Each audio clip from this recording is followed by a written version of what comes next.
Dan saya jujur aja saya merasa orang-orang kayak yang menulis filsafat teras dan tanpa mengurangi rasa hormat ya. Orang kayak Fahrudin Faiz itu malah menjauhkan kita dari pemahaman filsafat yang seharusnya. Filsafat itu harus mengevaluasi iman, bukan mengafirmasinya. Ya, itu konten sampah saya rasa gitu. Jujur aja saya rasa konten sampah karena dia tidak mengajarkan, tidak melatih kita untuk berpikir, malah mengafirmasi belief yang sudah kita miliki gitu. Dan belajar filsafat di Indonesia secara konteniah itu tidak konsekuensial terhadap kehidupan yang kita punya gitu. Pemikiran-pemikiran ini kita pelajari karena memang kita ingin melakukan sesuatu terhadap hidup kita gitu. Satu hal yang paling jarang dievaluasi di Indonesia, yang paling jarang adalah keimanan.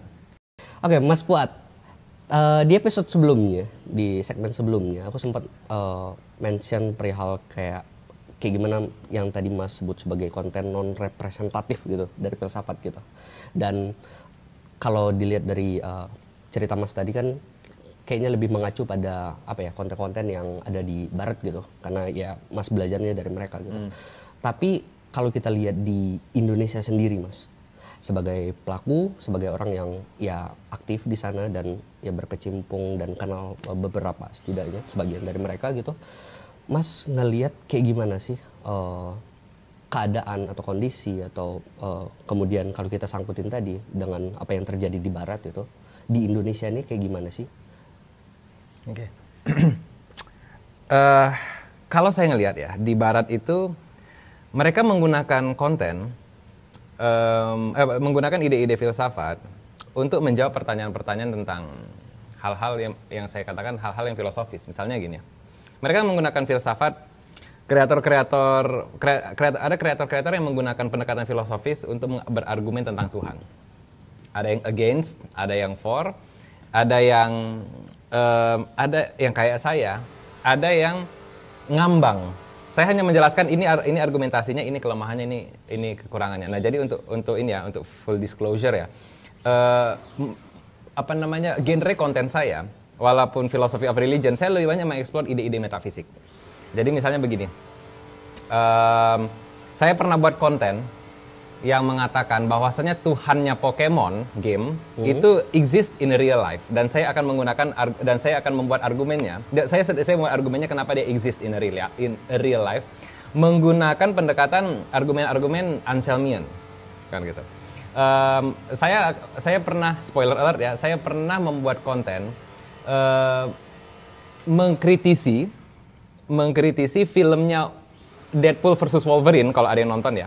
Di situ kan mengatakan the worst version of a Wolverine, dan saya mengatakan kenapa itu metaphysically implausible, tidak mungkin. Kenapa? Karena kita masih bisa mengconjure a worst version of that being gitu loh. Sehingga hal itu secara proxy mendibang statement Anselm di situ, atau statement ontologis yang mendefine God into existence. Nah, dari cara ngomong saya ini kan seperti udah kelihatan bahwasanya niche saya sangat sangat khusus ya. Jadi terlalu mendalam untuk mengeksplor ide-ide gitu. Nah, itu tentang saya, dan yang saya lihat banyak ya, terutama kreator-kreator yang besar dan kreator-kreator yang dia lebih ke personalnya gitu. Itu memang lebih banyak menggunakan filsafat untuk mendibang argumen, kembali for argument, atau bahkan ada juga yang menganalisa pemikiran-pemikiran filsuf-filsuf kayak Nietzsche, Dostoyevsky ya, buku-buku Dostoyevsky, termasuk buku-bukunya David Hume dan lain sebagainya, untuk sebagai mengelaborasi bagaimana kita menemukan meaning. Jadi mereka memang betul-betul menggunakan filsafat untuk filsafatnya praktikal untuk dipraktekkan dalam kehidupan. Itu yang saya lihat dari sekali lagi dari algoritma yang muncul di YouTube saya. Itu yang pertama. Yang kedua, yang saya perhatikan dari Indonesia, dan begini, jujur aja pengetahuan saya sangat kecil tentang perkembangan filsafat di Indonesia. Saya pendidikannya di Barat ya, pendidikan online ya di Barat. Jadi saya tahu sedikit. Yang saya perhatikan di Indonesia, jika di Barat menggunakan Nietzsche untuk langsung refleksi kepada bagaimana kita menginikan kehidupan ya, menjalani kehidupan kita. Di Indonesia masih seperti gini. Ini pemikirannya Nietzsche. Habis itu udah gitu loh. Jadi sepertinya menurut saya ya, belajar filsafat di Indonesia secara konteniah itu tidak konsekuensial terhadap kehidupan yang kita punya gitu loh. Dan itu sebenarnya sejujurnya saya perhatikan juga di banyak kelas-kelas filsafat yang sering saya tengok flyernya di feed Instagram gitu kan, mempelajari pemikiran A melalui sudut pandang B, kritik dan C gitu. Jadi ini kalian mau belajar apa gitu? Ini result yang mau didapat apa setelah mempelajari itu? Pertanyaan saya di situ. Oke, kita bisa tahu tentang pemikirannya Nietzsche, mungkin ya kita bisa tahu pemikirannya Socrates, mungkin kita bisa tahu bahkan pemikirannya katakanlah yang agak fringe dikit kayak Descartes gitu. Terus ngapain gitu? Bahwasanya menurut saya pemikiran-pemikiran ini kita pelajari karena memang kita ingin melakukan sesuatu terhadap hidup kita gitu. Kita ingin mendapatkan jawaban, setidaknya mendapatkan pedoman bagaimana kita menjalankan hidup. Yang saya lihat di Indonesia dari pembuat-pembuat konten yang filosofis belum mengarah ke situ. Jadi lebih kepada mengarah untuk memperkaya wawasan aja. Nah, ada konten kreator di Indonesia yang fokus kayak saya mendibang argumen Tuhan itu ada, dan itu satu skena juga sama saya sebenarnya. Mereka menggunakan argumen filosofis, pendekatan-pendekatan rasional dan pendekatan logis untuk untuk mengevaluasi argumen ketuhanan dengan to a varying degree of competence ya, nggak semuanya kompeten, tapi banyak juga yang saya pikir cukup berilmu di situ. Menurut saya ini yang penting gitu, karena begini ya, satu hal yang paling jarang dievaluasi di Indonesia, yang paling jarang adalah keimanan. Sejauh apa warrant yang kita miliki terhadap keimanan yang kita miliki, yang kita adopsi dari kecil. Bagi saya filsafat itu harus menyentuh aspek itu. Karena kalau dia tidak menyentuh aspek itu, kembali kepada katanya Socrates atau Protagoras ya, kehidupan yang tidak dievaluasi bukan kehidupan yang layak. Socrates ya. Jadi yang ngomong itu bapaknya filsafat Indonesia loh, dunia loh. Masa filsafat Indonesia tidak menggunakan adage itu, quote itu untuk menjadi bahan perenungannya? Poin saya bukan tentang nanti kalau kita udah mengevaluasi, ini ketakutan banyak orang ya di Indonesia. Poin saya bukan begitu kita mengevaluasi nanti kita jadi kehilangan iman atau apa, enggak gitu. Malah banyak kok yang setelah mempelajari itu makin yakin sama imannya. Poinnya bukan di situ. Poinnya adalah evaluasi pemikiran gitu. Jadi yang menurut saya sekali lagi ya, kalau yang datang dari skena yang resmi, saya belum melihat sebuah ajaran-ajaran atau sebuah kelas-kelas yang dimana kelas itu konsekuensial terhadap bagaimana kita melihat dunia. Dan itu dan yang konsekuensial justru terjadi di kebanyakan skena-skena yang non akademik. Menurut saya karena mereka melakukan itu ada gini, they do at stake. Ada resiko yang harus mereka tanggung jika mereka membuatnya gitu loh.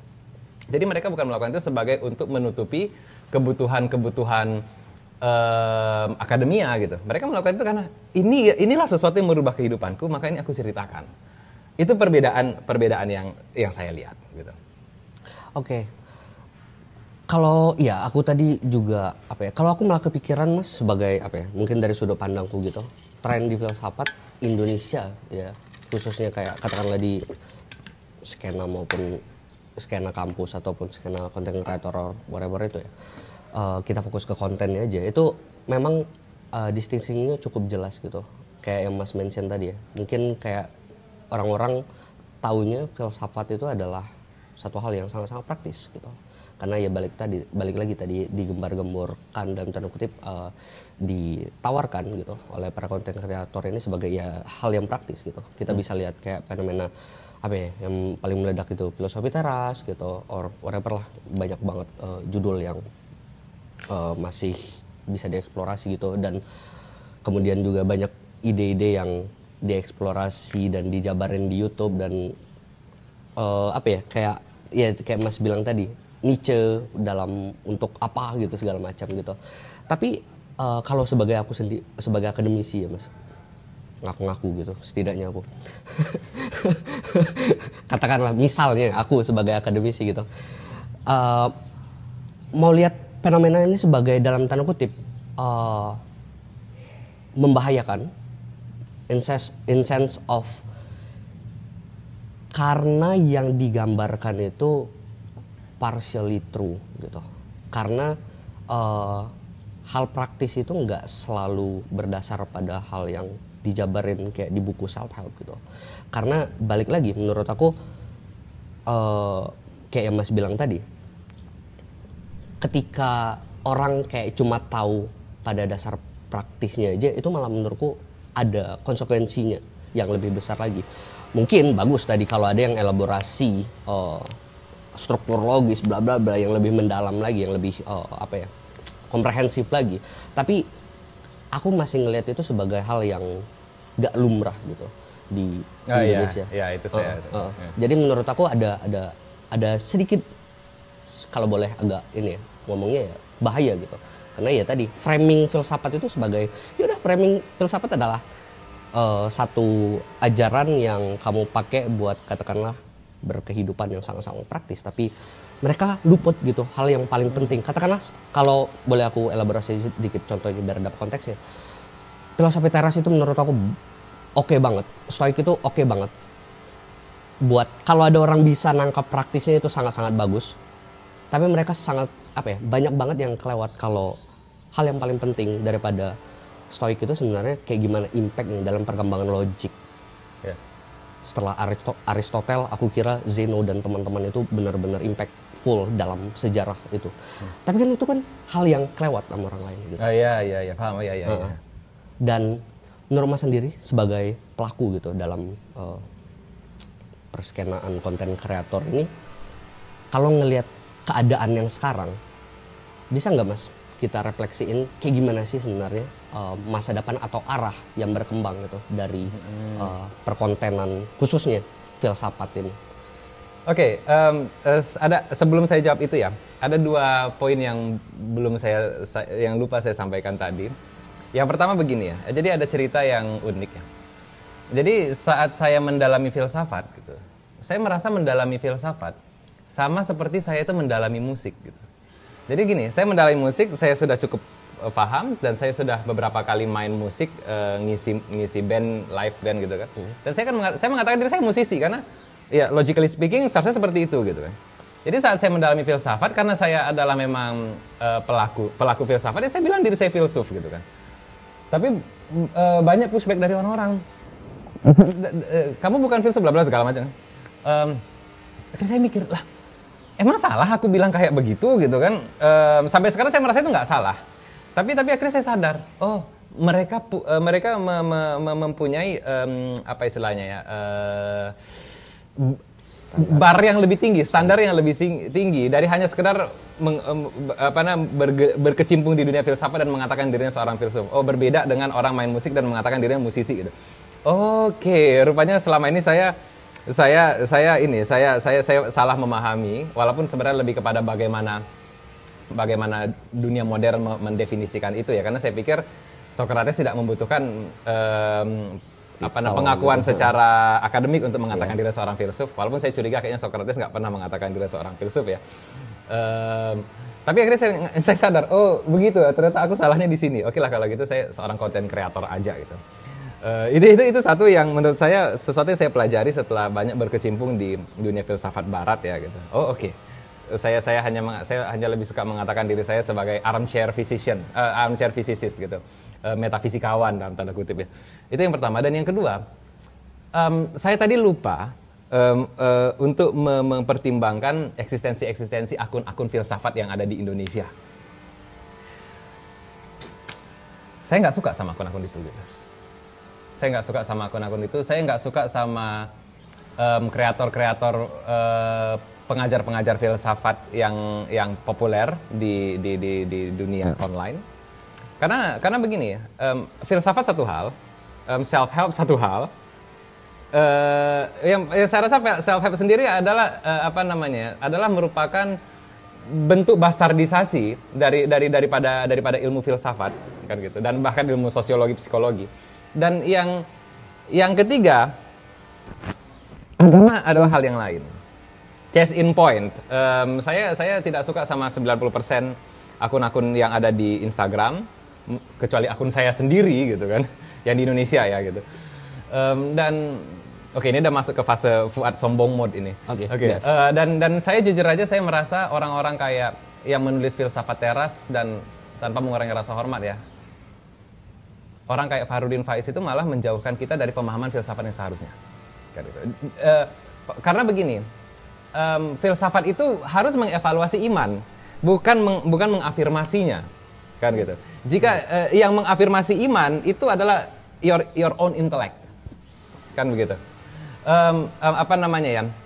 Ibaratnya begini, kalau kita mau nendang bola gitu, pakai kaki gitu, bukan sepatunya yang nendang tapi kaki kita gitu kan. Sepatu itu hanya membantu gitu. Nah kalau kita punya sepatu yang bagus dan kita nggak bagus dan kita adalah pemain bola yang buruk, maka tendangan kita akan buruk seperti apapun gitu, apapun yang kita lakukan gitu.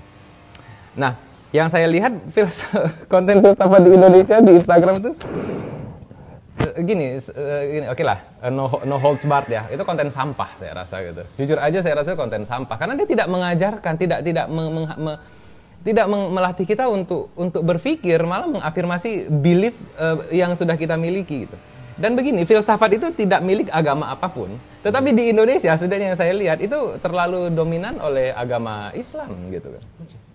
Ada beberapa yang datang dari agama Kristen juga, tapi gini, di agama Kristen setidaknya menjelaskan tentang perkembangan filsafat itu sendiri, karena saya rasa memang pasca kejatuhannya filsafat Islam di era Abbasiyah itu kan langsung diikuti secara seamless ya, secara halus oleh filsafat skolastik dari Aquinas sampai ke era Renaissance kan gitu loh. Jadi budaya filsafatnya Kristen menurut saya di situ lebih tactile ya, lebih taktis di dalam menceritakan, menyajikan kontennya gitu. Tetap saya merasa kebanyakan konten filsafat dari Instagram terutama ya di Indonesia itu menurut saya sangat tidak akan membuat orang berpikir, ini membuat orang hanya mengafirmasi pemikirannya. Ada salah satu konten yang saya rasa itu konyol sekali gitu. Seorang filsuf bertanya gitu, kalau misalnya Tuhan sudah tahu semuanya, kenapa kita harus berdoa gitu. Dan dia bertanya itu secara aktual, bukan secara retorik gitu kan. Nunggu kolom komentar gitu. Saya buka kolom komentarnya, saya pikir gini, ini pertanyaan teologis. You should know better. Seharusnya kalian tahu dong, ini bukan pertanyaan philosophical, ini pertanyaan teologis gitu. Mungkin dia ditanya mungkin pertanyaan yang ditanya secara philosophical gitu kan, karena dia mendobrak status quo gitu kan. Berdoa itu kan seperti sebuah perintah Tuhan, yang dimana jika kita pertanyakan fungsinya itu kita merusak status quo-nya. Berani-beraninya kamu bertanya gitu. Maka pertanyaan itu di framing philosophically gitu. Tetapi tetap saja ini bukan pertanyaan filosofikal. Karena seolah-olah framing dari konteks dari pertanyaan ini adalah mengatakan bahwasanya apapun yang terjadi kamu tetap harus berdoa gitu. Saya terpancing untuk menjawab untuk mengatakan bahwasanya begini, enggak, kita tidak perlu berdoa kalau Tuhan sudah tahu segalanya by definition gitu loh. Itu tidak akan berubah. Nah, tentu ada jawaban teologi juga ya, jawaban yang dari kalangan Kristen biasanya lebih. Saya nggak mau ngomong terlalu in favor of Christianity ya. Tapi gini, tentu ada jawaban agamanya ada gitu. Yang menurut saya cukup logis juga. Tapi tetap itu bukan jawaban philosophical. Karena kita sudah meng-assume God as being true, yang dimana jawaban itu akan terafirmasi oleh by the virtue of God's existing. Oke, ini udah terlalu analytical. Tapi kira-kira kayak begitu ya. Itu contohnya aja. Dan saya rasa itu bermasalah untuk mengembangkan pengetahuan kemeliterasian akan filsafat di Indonesia. Karena saya pikir kebanyakan filsafat di Indonesia yang berkembang di medsos itu digunakan untuk mendukung argumen-argumen itu. Kalau secara ketuhanan, ada yang saya lihat, tapi ini di luar dari kompetensi saya ya. Benar-benar di luar dari kompetensi saya, yang sedikit lebih konstruktif, bukan lebih konstruktif ya, lebih berani gitu. Itu kebanyakan di filsafat politik. Nah, menurut saya perkembangan filsafat politik di Indonesia itu cukup keren. Perkembangan filsafat kayak pemahaman soal Marxisme, sosialisme itu saya lihat bisa dibahas oleh orang Indonesia dari berbagai sisi gitu. Di mana akhirnya banyak pemikiran konten-konten di Indonesia ini karena sebatas pengetahuan saya ya, yang benar-benar menceritakan ide-ide Marxisme misalnya dari sudut pandang yang mengatakan seolah-olah ini bisa dijadikan pengimbang dari ide-ide yang populer seperti demokrasi gitu. Oh ini keren saya rasa, tapi saya nggak tahu terlalu banyak, jadi saya nggak banyak komen gitu. Itu yang saya lihat ya. Jadi secara belief system filsafat itu banyak yang populer di medsos hanya untuk mengafirmasi apa-apa yang sudah dipercayai orang, dan saya rasa itu masalah. Tetapi secara filsafat politik itu agak lebih keren. Itu ya yang bisa saya sampaikan. Banyak udah saya ngomongin. Oke, so mungkin sebagai penutup juga ya Mas. Setelah Mas tadi jabarin juga kayak aku mungkin nangkepnya tadi semacam apa ya? Ada fenomena kayak terutama di sosmed gitu. Filsafat ini sebagai semacam dilucuti gitu. Ya. Dilucuti dan dimanfaatkan gitu. Sehingga framingnya itu agak ya konsekuensinya ngaco gitu. Karena balik lagi tadi campur aduk antara ranah teologis, filosofis dan lain-lain itu pada akhirnya buram. Boleh jadi semuanya filosofis, boleh jadi semuanya teologis pada akhirnya kalau kayak gitu kan. So sebagai pelaku sendiri Mas, sebenarnya impact-nya buat Mas sendiri, terutama di masa depan, kayak gimana soal ya skena ini di masa depan gitu. Impact-nya buat Mas sendiri dan juga konsekuensinya buat audiens, dan itu apa sih sebenarnya? Yang lebih jelas lagi gitu, yang lebih nyata lagi, ancaman yang paling nyata gitu buat Mas sendiri dan buat audiens, dan kayak gimana Mas dan tanda kutip menyiasatinya gitu. Saya sedang bersiasat at this point ya, bahwa saya buat konten filsafat saya itu dengan audiens barat, karena saya merasa ide filsafat saya itu terlalu niche ya. Saya mau bilang terlalu advance, tapi nggak juga, terlalu niche untuk audiens Indonesia, saya paham benar. Dan yang kedua, kalau ini saya buat dengan bahasa Indonesia, bakalan banyak tuduhan-tuduhan, wah kamu nih ateis nih, kamu murtad dan lain sebagainya, yang menurut saya itu tidak produktif untuk obrolan-obrolan yang lebih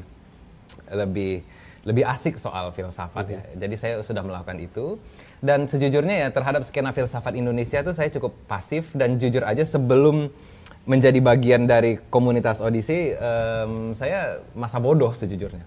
Saya masa bodoh, malas gitu. Saya cari referensi filsafat di Indonesia, saya itu tidak mendapatkan support yang baik dari banyak pelaku-pelakunya. Bukan di UGM, saya pernah di universitas di Jakarta sana gitu. Tapi setelah ini saya mulai terpikir, saya tahu caranya gitu. Cara yang pertama adalah skena filsafat yang akademik itu harus bisa menjadi kreator juga, dan tanpa harus bawa background tanpa harus bawa aku representasi dari universitas ini, enggak. Boleh bawa gelar atau apa itu terserah, tapi benar-benar harus berani gitu untuk menceritakan ide-ide filsafat mereka. Itu yang pertama. Dan yang kedua, mendobrak status quo yang populer di medsos. Biar bagaimanapun status quo yang populer di medsos ini, sejauh yang saya perhatikan, itu tadi yang menggunakannya untuk mengafirmasi belief. Kalau berani buat konten ini bukan filsafat dan kita serang konten-konten itu, yang pertama pasti terjadi drama ya. Karena saya tahu kebanyakan orang-orang ini juga saling berkomunikasi dengan baik di luar dari konten. Tetapi setelah ini terjadi, mungkin ada adjustment tentang bagaimana orang-orang memahami bagaimana filsafat yang seharusnya gitu. Atau bagaimana sudut pandang yang bertentangan dari apa-apa yang sudah populer di medsos. Itu masalah pertama. Dan masalah yang kedua, kemungkinan besar kita akan melawan belief yang sudah well held yang sudah benar-benar dipegang teguh oleh banyak orang di Indonesia ini, karena memang biar bagaimanapun mereka tidak philosophically literate, let alone ready gitu untuk memahami ide-ide ini gitu.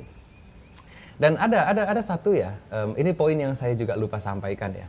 Yang paling menarik adalah gini, banyak sekali orang-orang yang memahami filsafat eksistensialis di Indonesia ini. Itu sesuatu yang mengejutkan bagi saya. Tetapi aneh gitu. Mereka adalah seorang eksistensialis, tapi nggak apa-apa lah, kan ada Tuhan gitu. Ini saya rasa tidak konsekuen gitu, tidak konsisten berpikirnya.